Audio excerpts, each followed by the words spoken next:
Hi, this is Maggie from Design Code Debug Repeat. Thank you for stopping by the channel. So I had a student ask me how they could implement some respawn invincibility in their final programming project. And I thought that was a really good question. So I thought I would show you the method that I suggested to that student and also maybe a couple of other ways to handle invincibility at the moment of respawning in a game. So the project that I'm going to use is this one, which is a game that I've shown before on the channel, but I just added some enemies to it because I wanted there to be a reason that we might want to take damage and respawn, and I wanted that danger to still be present. So this is just a little character. I'm pressing the arrow keys that can move around in this space, but I've added these sort of spider things that move around randomly, and right now I'm just printing ouch when there's a collision. But what I would like to do is to have the character take damage, lose health points or whatever, and respawn when it collides with one of these. But I don't want it to continue colliding, so we have to give it some moments of invincibility. So the way I'm going to do that is I'm going to create another group. So if we come down to the main game loop, so that character is called Sam, and it's of a class called Student, which is a subclass of Sprite. And we can see that Sam is in a group which is not very cleverly called group. Okay, so in the game, after we collect events, I'm checking for collisions with the coins, so Sam can collect coins, but I'm also checking for collisions with the spiders. So what I would like to do is have a separate group for Sam for the period where he's going to be invincible. So I'm just going to add that group in and act like it's just a normal group like any other group. So I'll call it invincible group.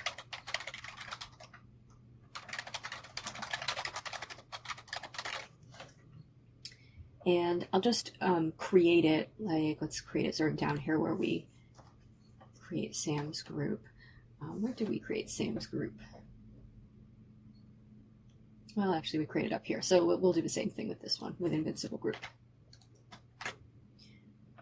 Okay, and we'll have invincible group update and draw, just like the other groups. So here's where group is updating.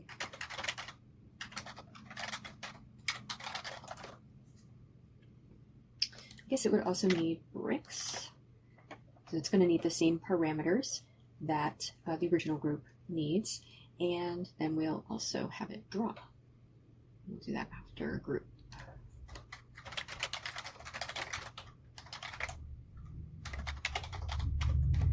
Okay, let's make sure we haven't broken anything, because I do sometimes break things, but it looks like we're still working just fine. So we just added a group and there's absolutely nothing in the group. The idea is when Sam collides with a spider, in this very simple program, we're just going to say right there that he needs to respawn. So right there, we'll move him out of the group that we're checking for collisions, which is, oh, we're not using group collide. Oops. Okay, so we're going to need to use group collide because we're just checking for Sam colliding, but we're going to need to use Sam's group. So we'll switch that to group collide. And I'm just going to need to look at the parameters for that because actually, I think it's just, I'm going to take a guess. So I think the parameters for that are the one group that we're checking for collisions with, and then the other group that we're checking for collisions with. So you would do this if you had multiple things in both groups that you were checking generally. And then whether we're going to remove from the first group if there's a collision, and whether we're going to remove from the second group if there's a collision. So actually, if there's a collision, in this case, we really are going to remove Sam, but I'm not going to do it this way just because there might be more complicated conditions. Like maybe Sam's got a certain number of health points and we're not going to remove until we get down to, 0 health points, and then Sam needs to respawn. So if bytes, so what this will do is it will return, I really should check the group collision. I think it will return a list of the second group that the first group collided with, but actually I think with group collide it might return a dictionary, like for each one of these, all the ones that these collided with. It doesn't matter. We just need to know if there was a collision or not. So I can just check if bytes. So if there was a collision, what I'm going to want to do is take Sam out of group and put Sam into the invincible group for the period of time where he has invincibility. And then Sam will move himself back. So what I'm going to do is give Sam that ability to move himself back and forth between the groups. So if there were bites, I'm just going to put Sam into a state where he's lost his health points. So I'm just going to say Sam dot lose health or something like that. So this way you could maybe deduct 1, maybe he's got 10, however you want to do it. But for us, we're just going to, immediately put him into that state where he needs to respawn. So there, Sam is a class student. So we're going to give him some health, and we'll just set that to 1. Okay, and I think I called it lose health.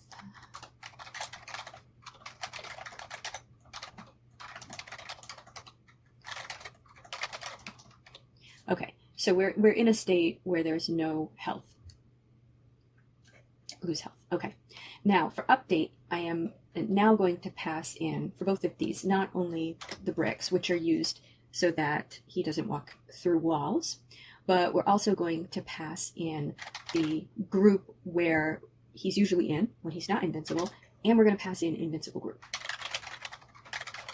And we'll do the same thing for the invincible group update, because both of those are messages that are being sent to Sam. So anytime you want to send some parameters to a sprite in the update method, you just pass them to the group update method and they get passed through to the sprite. So we're passing in the regular group and the invincible group and the bricks group now. So let's go, there it is. Okay, so we'll go into update. Okay, and we'll call this, I guess we just call it group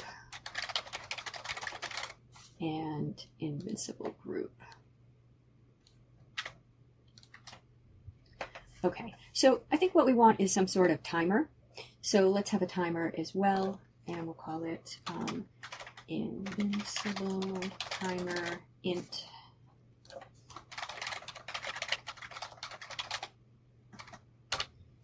All right, so, in our case, we probably don't need 2 variables since the health is basically going to be 1 or 0.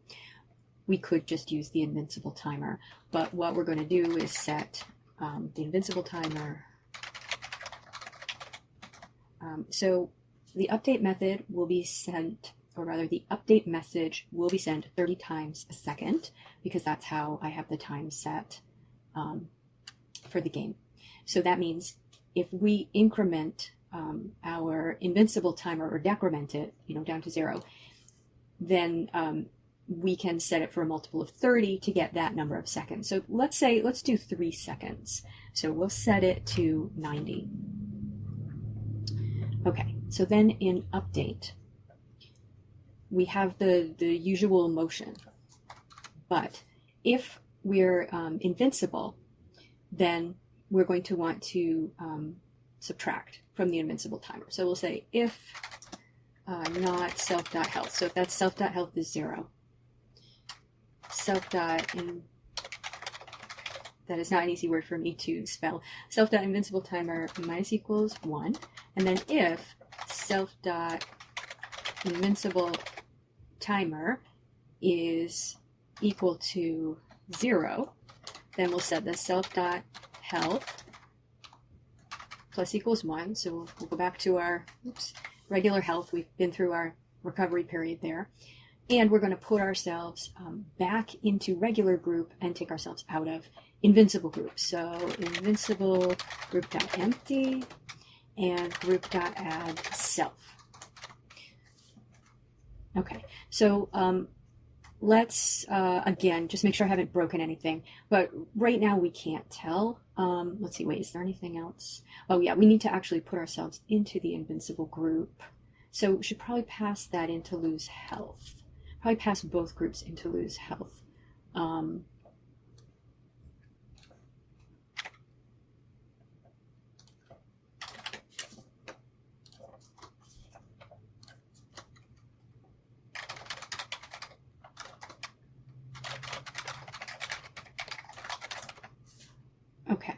So we're not going to be able to tell, but let's just print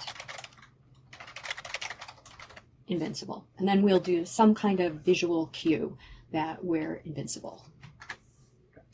Well, let's see if I've broken something. Okay, so yeah, you can see the print. Sorry.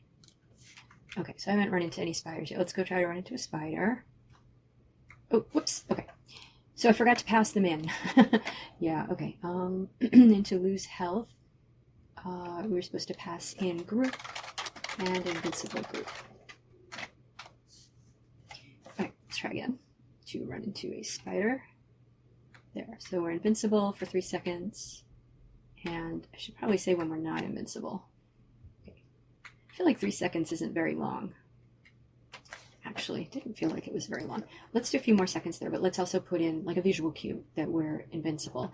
And then maybe print ouch when we are running into the thing again so that we know it's happening. So instead of this printing invincible,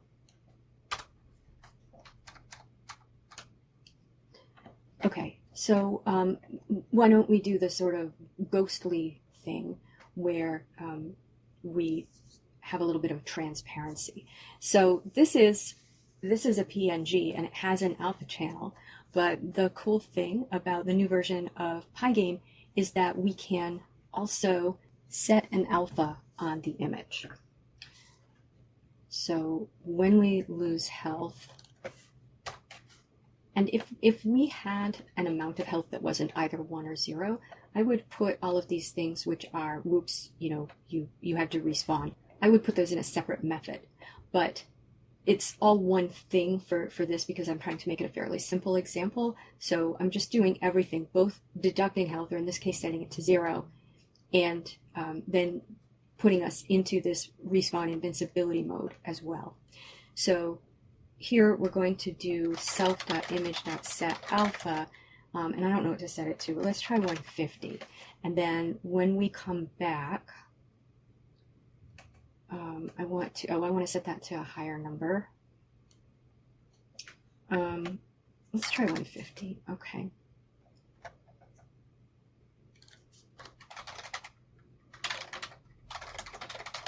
So we'll go back to 255. Full opacity. All right. So let's go run into a spider. Let's see if we can tell if we're there. So, whoa, that didn't last very long. Okay, why didn't that last very long? It was like only immediate. Am I, oh, because every time I turn, okay, so let's see if I'm switching the image. So as soon as I change, okay, so we need to make sure if we change the image. So where are we doing? In the moving, is that where we're changing? Pygame transform rotate, so that phase rate rotation. Okay, and then trying to decide what's the best way to do it. I mean, we can just check right here if self.health, or if not self.health, because it's 0, not self.health, self.image.setAlpha 150. And I could see that. Could you see it? I hope you could see it. I could see it when it was somewhat transparent. I think 150 was a good amount. There we go. So even if we switch direction now, we can still tell that we're invincible. Oop, and I just ran right into him. Got invincible again. I shouldn't be able to get a coin when I'm in this ghostly realm. There, now I'm back. Oop, that guy scuttled off. Okay. They have no artificial intelligence or no knowledge of the player character. So they're just moving randomly, the spiders. Now I shouldn't be able to add to the time. I think I'd like to, well, as the time nears the end, you might want to do something to indicate that the character is coming back, sort of like in Pac-Man, when the ghosts start to flash. But we'll save that for a different way to handle this. So that's the first way, is to give the player character some kind of invincibility. And I think a good way to handle that is to just throw them into a different group. So you don't have a whole bunch of if statements or anything like, oh, if the thing is in its invincible state, then we're not going to do the group. Like, no. Just try to leave this code as best you can. and just let the sprite itself handle if it's in a different state and give it the tools it needs to move itself between groups as needed. So to me, this method makes sense. Okay, so that's method one. Let's try something different. And this one's pretty straightforward and simple. So I'm going to I didn't save the original version of this. So I'm going to reset this to its original state, and we'll come back with method number 2. Okay, I have this back to normal. It was pretty quick to take all that code out, and I have it back where it's printing ouch if a spider collides. So back to normal. Okay, so my second way of handling this, as I said, is pretty straightforward, and that is to just relocate the sprite back to some starting location where the enemies are basically not allowed to go. So it means we need to have some sort of safe zone. So for Sam, his safe zone is, where he initially spawned. So he's got like a spawning location. And so let's make it sort of part of Sam. So we'll call it spawn X and spawn Y. Okay, and we'll just set those to the initial X and Y. Actually, why don't we call it spawn loc and make it a tuple?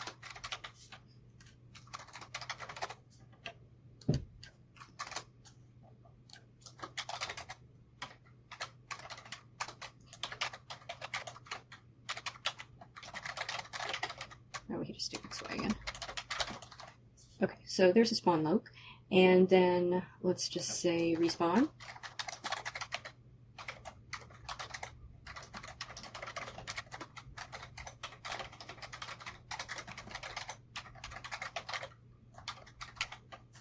Okay, it's pretty straightforward. So down here, instead of printing ouch, we'll just say sam.respawn. Just check that that's how I wrote it. Yeah. Okay, so that's not making a safe location, because you can see where he started, by the way, because that's not, the spiders can go anywhere, but back where he started. But it's pretty easy to do, to just put him back there. Now you could also make him invincible, like goes back to his starting location and invincible. I mean, it's kind of a punishment going back to your starting location, right? Depends on the game whether that's what you want to happen. Yeah, that's no good. So then the other component of that is you do need to make that area off limits to the spiders. So I have wall in places. Or they're called bricks. So I think what I probably would do, let's see, is maybe we'll put some bricks here, and we'll put some bricks here that are a special set of bricks for the spiders. So that sort of bricks off Sam's spawning location. So I have to refresh my memory on how the bricks are created, though, like how they get their location. So let's see.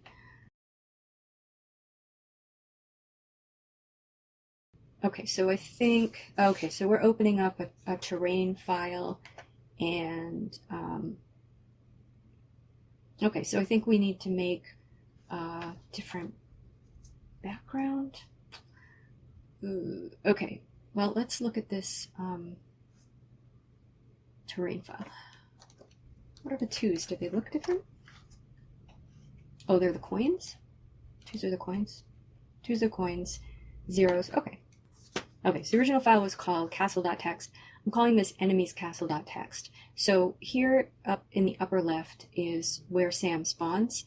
And just what I want to do is just prevent the spiders from getting in. So I'm switching the terrain from 1s, which you can walk over, to 0s, which are walls. So that just makes Sam's area a walled off area. Okay, and this is maybe a bit too much, so maybe we'd want to create a new class for this. But let's see, I'm going to go enemy background equals background image files enemies castle.text, and then I have no idea what those are. I'd have to look at the initializer for background, but they're not things we need because all we need to do is get the bricks out of it.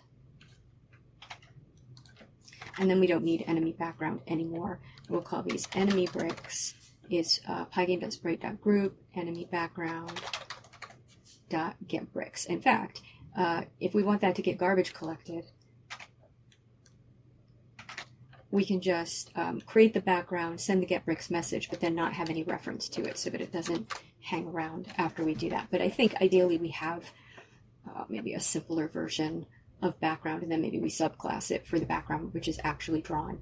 But this gives us enemy bricks, and I think that should work.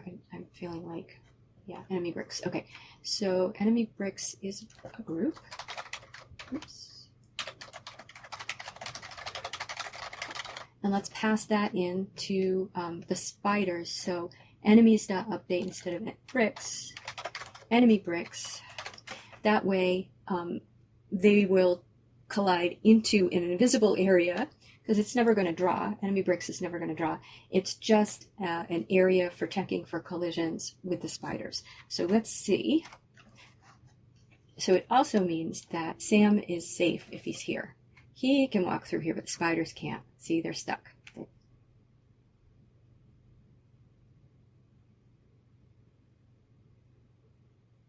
Trying. But they can't come up this way.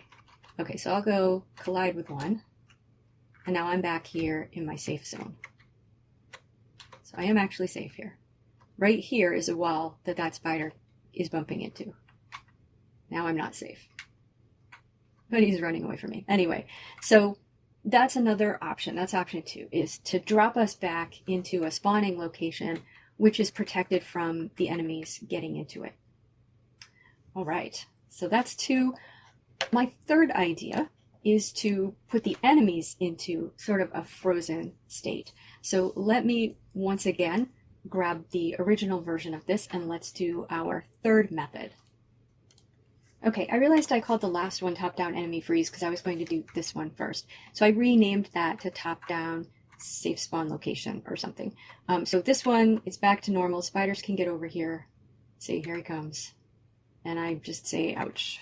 Okay, me, Sam, whoever. Okay, so for this one, we're going to do the enemy freeze thing. So this is going to be more similar to the first one, except Sam is going to sort of stay normal, but we'll have the enemies all just freeze, so they won't even be able to move. So we're going to put them into a different state. So let's call that freeze.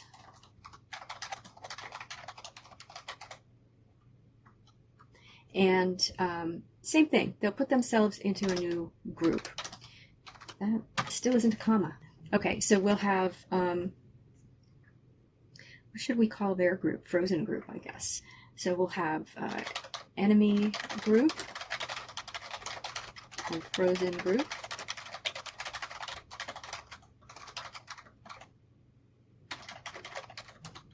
And we'll just say self.frozen equals true, I guess. And so we'll have a self.frozen equals false to start out. Okay, and when we're frozen, so here's the problem. There's a lot of us, right? So we can't, can we remove? There's probably a remove. And frozen group.add. Yeah, so just guessing that that's how you remove. It's probably how you remove. We'll find out. You'll tell me if I'm wrong. Okay, so we freeze. And so for update, we've got our bricks. And then we're also going to have our 2 groups. Okay, so if not frozen, or if not self.frozen, then we will do all that moving. And else, we'll have to have some kind of frozen countdown, right? So self.counter, should we do the 150? again equals 150. Self dot counter minus equals 1. And if self dot counter is equal to 0, then we'll add ourselves back in.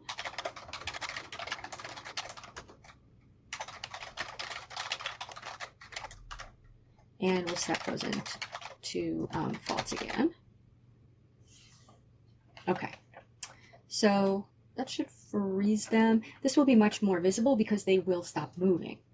So then we have to see, let's see, we have to send them the freeze message, and that will be for all of them. So not just the ones that the sprite Sam collides with, but you could do just the ones that Sam collides with.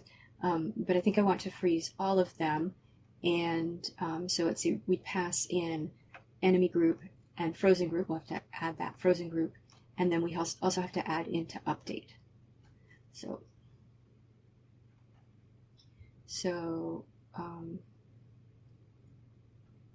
here we're going to freeze enemy group, frozen group, and in update we're going to pass enemies. Update bricks. Still not a comma. Enemies and frozen enemies, I guess. Okay, so let's have frozen enemies. We're going to do the same thing.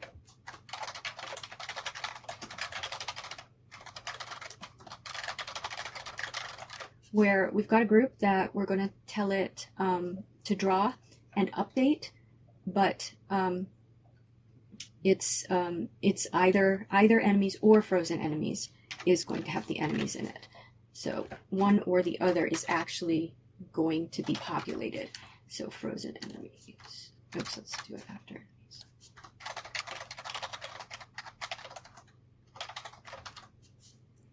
Okay, so we have to send them both to all of the same parameters for update because our enemies, our spiders, are either going to be in one group or the other, and they'll switch themselves, between the groups when they're done being frozen.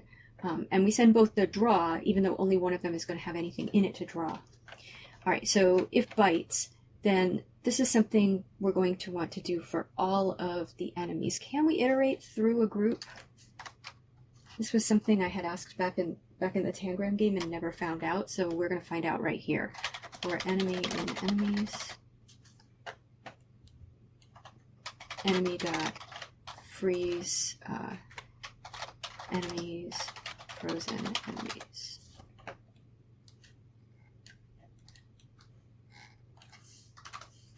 Okay, let's find out where I've made mistakes. That's always fun. Okay, nothing yet. I'll have to wait till we crash into something. That was going to run into me.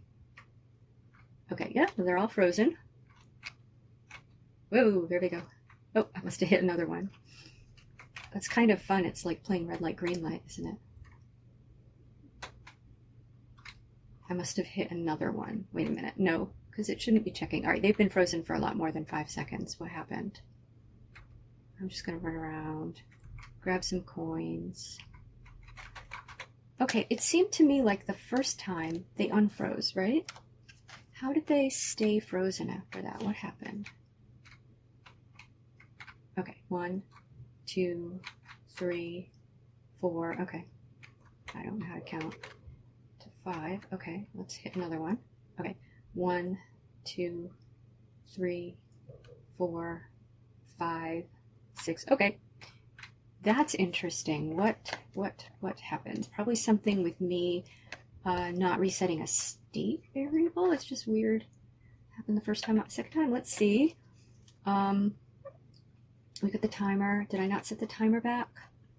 Oh, I've got a counter, and I've got a timer. Timers for changing direction. Okay, that's for changing direction. Those are not good variable names. Timer and counter. Let's call it freeze counter. Okay, so the timer is just for changing direction. So that we've got that random freeze counter. So I think I never set the freeze counter back to 150. So freeze. So that would be here. Self dot freeze counter equals 150. So it really should be 0 to start, right? We set it to 150 when we freeze, and then self.freeze counter. I think that's where that error is. Self.freeze, oops, counter equals 0. Okay, so I think my refactoring was correct there. I think I got it everywhere. Okay, let's go find a spider to run into. Okay, 1, 2, 3, 4, 5. Okay, let's run into somebody else. You. 1, 2, 3, 4, 5. Okay. Yeah, so I had just forgotten to reset that. 1, 2, 3, 4, 5. Yeah. Okay. So I don't have any other levels, so we're not going anywhere over there. It's kind of fun to watch them all stop. Okay. All right, so what would be cool is if they would blink, right, when they're about to come back. So let's see, how can we have them blink? Let me think about that. I'm thinking that maybe we make them, let's make them transparent. So when he freezes, and we don't have to worry about them moving, or I didn't animate the spiders. I just drew a really quick spider, so we don't have to worry about that. But so let's do self.image.set alpha 150. But let's say that once we start getting back into the last second, this is what I'm just thinking about. It's like the timing. We'll have it flash. So if so in the last second we're down below 30. So if self.freeze counter is, let's say, less than or equal to 30. So should we try modding by 5? Let's say if self.freeze counter mod 5. I'm trying to think, like, how long do we want it? And how do we know? Like, I want to go back and forth. So if self.freeze counter mod 5 is equal to 0, then I want to switch the alpha to either 255 or 150. So self.image.set alpha, and we're going to go 255 if it's 150, and 150 if it's 255. Just see, this bothers me because I think there might be a good way to do it mathematically, but for the moment, let's just get it looking good, and then I'll think, what's a better way to do this mathematically? If self.image.get alpha equals 150, then we're going to set it to 255, else self.image.set alpha 150, and then once we're down to here, self.image.set alpha back to 255. Okay. So my thought here, see if I did it right, is that when we freeze, not only do we stop moving, but we go to that sort of ghosty transparency. But once our freeze counter is at 30, that means we've got 1 second left. So every 1/6 of a second, we're going to flash, so switch our transparency to either completely opaque or back to the 150 transparency until we're down to 0. And this could be inside the less than or equal to 30. There's no reason to check that every time. Okay. I could even do this mod part after this in an elif, but anyway, just trying to be efficient. But anyway, that's the idea, is that it's going to flash. But I don't know if that's going to look like it's going to give me a seizure, or if it's not even going to be noticeable. But we'll see. I want to see how that looks before I see if I can think of a more clever way to do it. Okay, there they are. When are they coming back? No, they did not appear to flash at all. I didn't see any. Okay, I am not seeing flashing. Are you? Now they are drawing. Okay, well, I learned something about pygame that I probably should have known but didn't know, and that was the problem. So I'll show you. Got it working now. Now you may wish them to flash in a different way, but at least they're flashing now. And I was wondering, why wasn't I having any trouble with the player character? I didn't try to flash the player character, but, or setting the transparency back at the end. Like clearly setting the transparency was working, but it wasn't working for that flashing. And what I realized is that all of these sprites are sharing the same image. And I thought that when you passed an image to a sprite that it would create a copy. I don't know why I was thinking that, but I thought you had to like explicitly have them share an image if you wanted them to share an image. So that's really important to know. So the fix was I had originally loaded in the enemy image here, and then passed in the enemy image here. Now we don't need that anymore because I have to reload separate images. It's going to create separate surfaces and pass them up to each separate enemy. And actually not completely clear to me why it wasn't working. If they're all sharing and I was setting them all, oh, because it was testing, because it was setting it back and forth. Okay, wait a minute. Sorry, I know I'm going off having a conversation with myself. Here's the problem. I have 10 bugs and I set it, so I'm going through all of the bugs here. I set the alpha to 255, and then for the next bug, which is sharing the image, it's not equal to 150, so it goes back and sets it to 150. And then for the next bug, sharing the same image, now it's 150, so it sets it to 255. So before we ever get to see it, it goes through this entire nonsense and changes the transparency, and eventually lands back on the same transparency we had in the first place. If I had 11 sprites, maybe it would have changed the transparency because the final one would have landed on the opposite transparency. But it's a good thing I had 10, because then I learned that we're all sharing the same image. So now we're not. Now they all have separate images. Okay. And also, if I had thought of a more clever way to do this, then maybe we would have avoided that problem as well. So let's think on the clever way to do this for a moment. Okay, I was being quite silly. So if self, we're going to do it like this. If self.freeze counter mod 10 is equal to 0, so this will be every other, right? Then we'll self.image.set alpha to 150, and elif mod 5, then we'll set it to 255.